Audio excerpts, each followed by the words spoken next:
কেউ চায় না, কোনো স্বামী চায় না। আর আমার স্বামী আমার সাথে এমন ব্যবহার পর্যন্ত করছে। বলছে যে, "তুই অন্য লোকের কাছে যেয়ে টাকা ইনকাম করে নিয়ে এসে আমারে দিবি, আমি নেশা করবো।"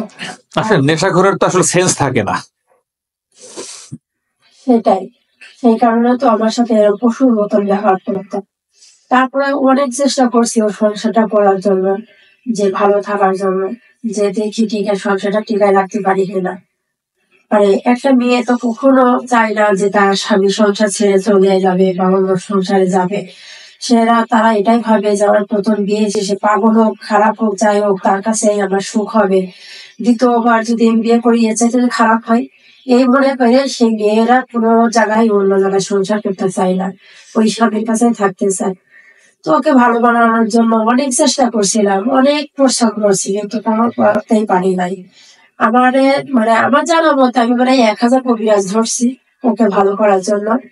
যে যা বলে আমি তার কাছে সেই কবিরাজের কাছে সেটাই করে নিয়ে আসি, নিয়ে এসে ওকে খাওয়াচ্ছি, যে শুধু একটু স্বামীর সংসারটা করার জন্য, তার ভালোবাসা পাওয়ার জন্য। আপনার সাথে স্বামী নেই কত বছর হয়েছে? আমার সাথে বর্তমানে ২০ বছর ধরে ও আমার সাথে